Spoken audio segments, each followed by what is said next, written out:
జగదీశ్వర్ రెడ్డి గారు సార్ చెప్పండి. అసహనానికి గురి కాకండి. మేమా? మీరే రాష్ట్రపతి చూస్తున్నారు, మీరే మీరే రాష్ట్రపతి చూస్తున్నారు అధ్యక్ష, రాష్ట్రపతి చూస్తున్నారు.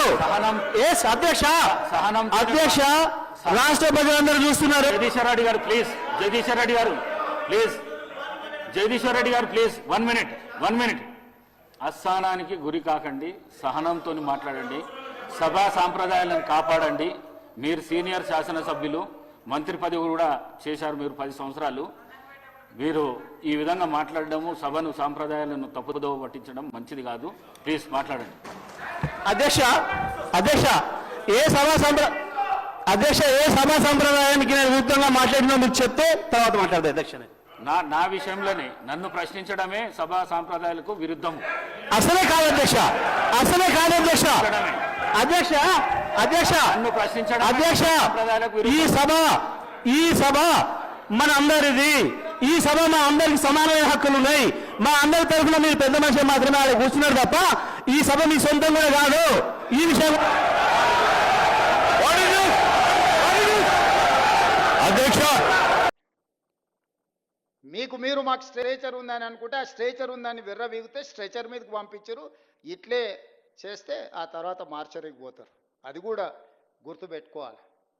ప్రభుత్వం కాంగ్రెస్ ప్రభుత్వం అని చెప్పుకోక తప్పదు. పేరు గొప్ప, ఊరు దిబ్బ అన్నట్టు, పేరుకేమో ప్రజాపాలన, చేసేవేమో అన్ని అప్రజాస్వామిక పనులు అన్నట్టుగా ఇవాళ ఏకపక్షంగా పెద్దలు జగదీశ్వర్ రెడ్డి గారి గొంతు నొక్కడం అంటే ఇది జగదీశ్వర్ రెడ్డి గొంతు నొక్కడం కాదు, ఆయన ఒక్కడికి జరిగిన అవమానం కాదు.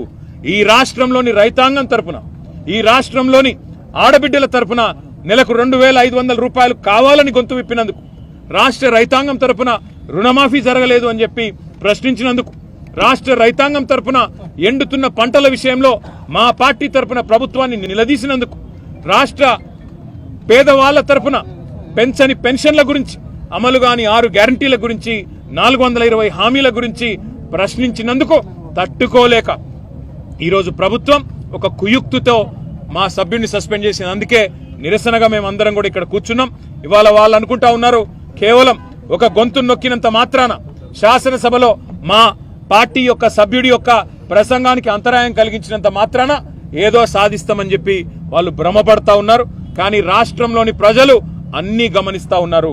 15-16 నెలల్లో కేవలం 20% కమిషన్లు, ఢిల్లీకి మూటలు పంపడం మీద ఉన్న దృష్టి ఈ రాష్ట్రంలోని పేదలకు మేలు చేయాలనే విషయంలో మాత్రం ఈ ప్రభుత్వానికి ఎంత మాత్రం లేదు అనేది ప్రజలకు కూడా అర్థమైపోయింది. కాబట్టే రాష్ట్రంలో రైతులు కష్టాల్లో ఉన్నారు, పంటలు ఎండిపోతా ఉన్నాయి, రైతులు ఆత్మహత్యలు చేసుకుంటున్నారు, విద్యార్థులు ఫీజు రియంబర్స్మెంట్ రాక ఇబ్బంది పడుతున్నారు, ఉద్యోగులు పెన్షన్దారులు ఇబ్బంది పడుతా ఉన్నారు.